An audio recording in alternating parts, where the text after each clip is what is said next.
በዋሽንግተኑ የዓለም ባንክ ውስጥ 4 ዓመታትን ቆይቼ የዓለም ቢሮክራሲና ፖለቲከኞችን የተረዳኋቸው ይመስለኝ በነበረበት በ1997 ወደ ኢትዮጵያ አቀናው።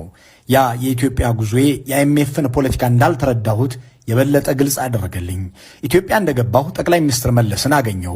የሚመሩት መንግስት አገሪቱን መልሶ መገንባት ላይ እየታገለ ነበር። ጠቅላይ ሚኒስትሩ በዩኒቨርሲቲ በነበራቸው ቆይታ ሕክምናን ያጠኑ ቢሆኑም መሪ ከሆኑ በኋላ ግን ኢኮኖሚክስ ተምረዋል። ምክንያቱም ለክፍለ ዘመናት በድህነት በደቀቀችው ሀገራቸው ውስጥ ከኢኮኖሚያዊ ትራንስፎርሜሽን ውጪ አማራጭ እንደሌለ ገብቷቸዋል። የኢኮኖሚክስ እውቀታቸውን ከራሳቸው የግል ብቃት ጋር አዋህደውታል። የኢኮኖሚክስ ጽንሰ ሐሳቦችን የሚረዱበት ጥልቀት አስደናቂ ነው። በትላልቆቹ ዩኒቨርሲቲዎቻችን ከተማርኩት በላይ የኢኮኖሚክስ እውቀት ያላቸው ናቸው። የሀገራቸውን ሁኔታና የዓለም አቀፍ የፋይናንስ ቢሮክራሲን ፍላጎት በሚገባ የተረዱ ሰው ናቸው። መለስ ይህንን ምሁራዊ ችሎታቸውን ከግላዊ ሰብዕናቸው ጋር አዋህደው ነው የአገራቸውን ድህነት ሲፋለሙ ያገኘኋቸው። እኔ እሳቸውን አግኝቼ በምነጋገርበት በዚያ ሰሞን መለስ ከአይኤምኤፍ ጋር ከባድ ጭቅጭቅ ውስጥ ነበሩ። ምክንያቱም አይኤምኤፍ ቅድመ ሁኔታዬን ካልተቀበላችሁ ብሎ ሊሰጣቸው የነበረውን $127 ሚሊዮን ብድር አግዶባቸዋል።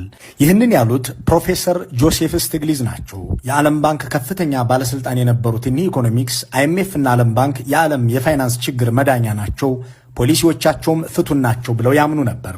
በዚህ ባንክ ውስጥ ተሹመው በሚሰሩበት ወቅት ባንካቸው ለስራ ጉዳይ ወደ ኢትዮጵያ ከላካቸው በኋላ ከአቶ መለስ ዜናዊ ጋር ያደረጉት ውይይትና ሌሎችም ጉዳዮች ግን በቀጠሯቸው በእነዚህ ተቋማት ላይ ያላቸውን አመለካከት እንዳስቀየራቸው አምነው ግሎባላይዜሽን ኤንድ ኢትስ ዲስኮንተንት የሚል መጽሐፍ ጽፈዋል። ይህ መጽሐፋቸው ደግሞ ኖቤል አሸልሟቸው ዓለማችን አሁንም ድረስ በሕይወት ካሏት ስመጥር ኢኮኖሚስቶች አንዱ አድርጓቸዋል። የቀድሞው ጠቅላይ ሚኒስትር ገንዘቡ እያስፈለጋቸው ከድህነትም መውጣት ይገባል ብለው እያመኑ የአይኤምኤፍን ዶላር በቅድመ ሁኔታው ለምን እንዳልተቀበሉት መጽሐፉ በሚገባ ያስነብባል። አይኤምኤፍና የዓለም ባንክ ብድር ለመስጠት የሚያስቀምጧቸው ቅድመ ሁኔታዎች መንግስት ከኢኮኖሚው ይውጣ፣ ቴሌኮምና አየር መንገድን ጨምሮ ትላልቅ ኮርፖሬሽኖችን ይሽጥ፣ የውጭ ባንኮች በኢትዮጵያ ውስጥ እንዲሰሩ ይፍቀድ፣ በመሰረተ ልማት ስራ ላይ ባለሀብት እንጂ መንግስት መሳተፍ የለበትም፣ የዶላርን የመሸጫ ዋጋ በብሔራዊ ባንክ ቁጥጥር ሳይሆን በገበያ ፈቃድ እንዲመራ ያደርግ ወዘተ የሚሉ ናቸው። መንግስት ኢኮኖሚውን ለግሉ ዘርፍ ይተው የሚለውን ፖሊሲ በተለይም እንደ ማርጋሬት ታቸርና ሮናልድ ሬገን ያሉ የ1980ዎቹ የምዕራቡ ዓለም መሪዎች የሚያቀነቅኑት አጀንዳና በተለያዩ ሀገራት ሊያስፈጽሙት የታተሩበት ጉዳይ ነው።